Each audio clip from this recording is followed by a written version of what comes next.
Supreme court کے بہترین ججز بیٹھے.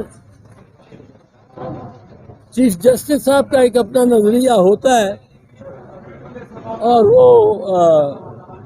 یہ نہیں کہ میں وہ کہتا ہوں وہ غلط ہوتا ہے ضروری، پر چیف جسٹس صاحب کا ایک اپنا نظریہ ہوتا ہے. لیکن باقی جج صاحبان جو ہیں وہ بڑے اسٹرانگلی، بڑی شدت اور قوت کے ساتھ عدالتوں کو انٹیلیجنس ایجنسی سے مبرہ رکھنا چاہتے ہیں کہ انٹیلیجنس ایجنسی ججز کے امور میں اور کام میں اور زندگی میں مداخلت نہ کر سکے. اب یہ تو ایڈمیٹڈ فیکٹ ہے، اس میں تو کوئی اب شک رہ ہی نہیں گیا. جب 6 جج سپریم کورٹ کے اور اس کے بعد متفقہ فیصلہ اسلام آباد ہائی کورٹ جو انہوں نے فل کورٹ میٹنگ کی جس میں چیف جسٹس بھی شامل ہو گئے، باقی 6 جمع حسن گل اورنگزیب صاحب کو جو ایک طرف تھے وہ 7 اس انٹرفیئرنس کے خلاف تھے.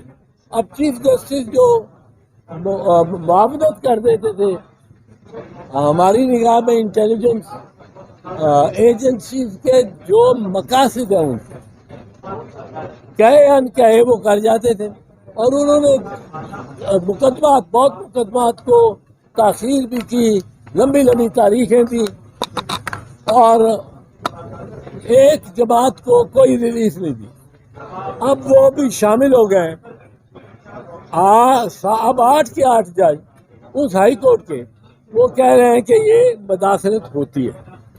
اب اگر مداخلت ہوتی ہے، اگر 8 جج ایک پورا ہائی کورٹ کہہ رہا ہے کہ مداخلت ہوتی ہے اور ہمارے ماتحت ججوں پہ بھی ہوئی ہے، واقعات دیتے ہیں واقعات،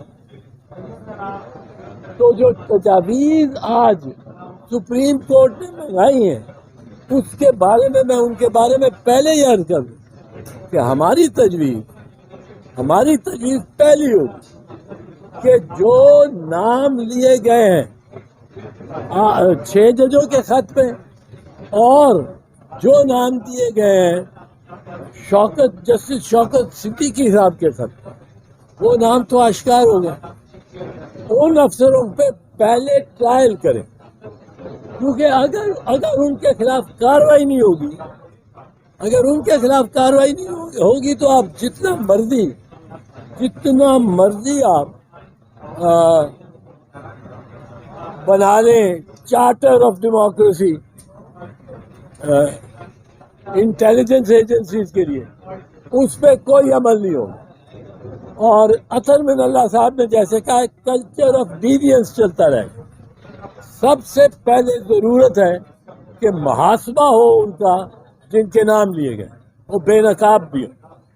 اس کے بعد ججز نے پروپوزل منگائے کہ آپ سب جتنے وکلاء تھے وہاں، بار ایسوسیشنز کی بھی نمائندہ وکلاء تھے، بار کاؤنسلز کے بھی نمائندہ وکلاء تھے، اور کچھ میرے جیسے تھے جنہوں نے اپنے نام سے خود پٹیشنر بن کے درخواست دے رکھی. اب میں نے پٹیشنر بن کے درخواست کیوں دے رکھی تھی؟ کیونکہ ذرا دشوار تھا اس وقت کوئی سائل ملنا، تو میں خود ہی سائل بن گیا. اور خواجہ احمد حسین صاحب میرے وکیل ہیں. اس سے پہلے میرے بڑے معتبر وکیل لطیف کھوسا صاحب ہیں، وہ 2 ملٹری کورٹس کو چیلنج جو کیا میں نے، اور دوسرا جو چیلنج کیا ہے یہ ڈس اپیئرنس گمشدگیوں. آج تاریخ پڑ گئی ہے 7 تاریخ. میں اس لیے بھی نہیں چاہتا تھا کہ لارجر بینچ فل کورٹ کے بینچ میں چلے جائیں، اس سے اور تاثیر ہو جائے. ظاہر ہے اگر آپ سب ججوں کو بلانا شروع کر دیں سب اسٹیشن سے تو اور سے یہ ہمارے لیے ایک موضوع اور اچھا بینچ ہے. اور اگر ہمارے خلاف ہوئی تو اپیل کرنے کا حق تو ہمارے پاس ہوگا ہی. تو ہمیں 2 مواقع مل جائیں گے. اگر ہمارے حق میں فیصلہ آ گیا تو پھر حکومت کو دشواری اور مشکل بنے گی ایسے ججز کو ان کی باقاعدہ سوچ اور نیک نیتی کے ساتھ جو انہوں نے فیصلہ کیا ہے، جو 5 ججز نے ملٹری کورٹس کو ختم کیا.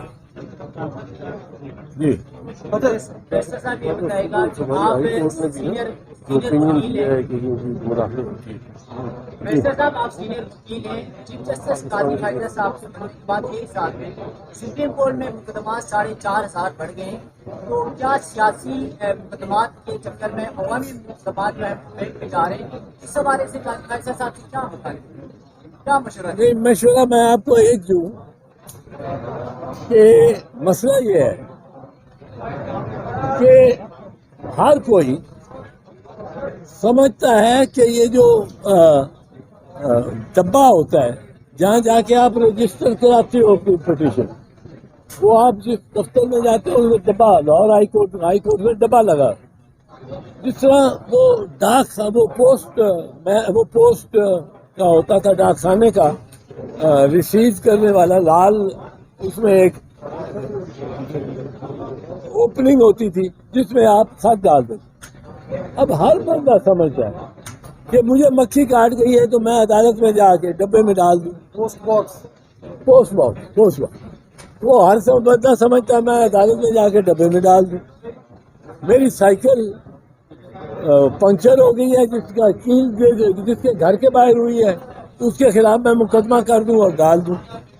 ہم لیٹیگیشن میں بھی بہت تیز ہو گئے، پر اس کو مینج کرنا یقیناً چیف جسٹس کا کام ہے.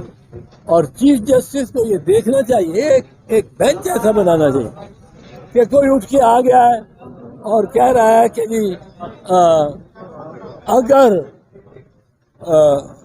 عدت پہ جنرلی عدت پہ کے دوران نکاح کر لو تو اس کی سزا ہے. تو بھائی یہ کیا کیس ہے؟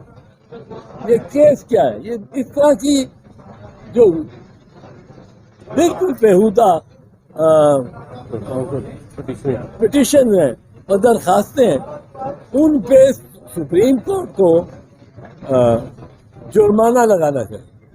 اچھا بیرسٹر صاحب، ایک طرف سیاسی ماحول گرم ہے، آپ خاندان کے ساتھ ساتھ سیاستدان بھی ہیں. کیا حکومت اسٹیبلشمنٹ اور پی ٹی آئی کے درمیان کوئی ثالثی کے کردار ادا کریں گے، خاص طور پہ زرداری صاحب اور عمران خان کے درمیان کوئی پلاننگ ہے؟ بس اس کے ساتھ ہی بتا رہے علی محمد بھی کہہ کے پیپلز پارٹی بھی میدان میں آئے، صرف نون لیگ نہیں، وہ بھی آ کے پیچھے نہ رہے، سیاسی مذاکرات کرنے ہیں تو وہ بھی شامل ہو. دیکھیں، میرے خیال میں جو سیاسی مذاکرات اگر ہونے، جو شہباز شریف کرے گا خان کے ساتھ یا شہباز شریف کرے گا گوہر علی خان کے ساتھ، خان اندر پڑا، اور جو وہ کرے گا آصف علی زرداری یا بلاول بھٹو ان کے ساتھ کسی کے، یا وہ کرے گا احسن اقبال شبلی فراز کے ساتھ، عمر ایوب کے ساتھ، اور ان کے جتنے بھی لیڈر ہیں، وہ کوئی مذاکرات اگر کہیں ہو سکتے ہیں تو man in jail with man on horseback, یا قیدی اور گھڑ سوار. بڑی اچھی بات کی آپ نے. کیا قیدی اور گھڑ سوار کے مذاکرات ہونے چاہیے؟ نہیں، کو قیدی، یہ تو قیدی پہ ڈیپینڈ کرتا ہے اور گھڑ سوار پہ ڈیپینڈ کرتا ہے. ہم تو اس میں کوئی نہیں کہہ سکتے. وہ مذاکرات فروٹفل ہوں گے؟ فروٹفل ہوں گے جب فروٹفل ہونے والے.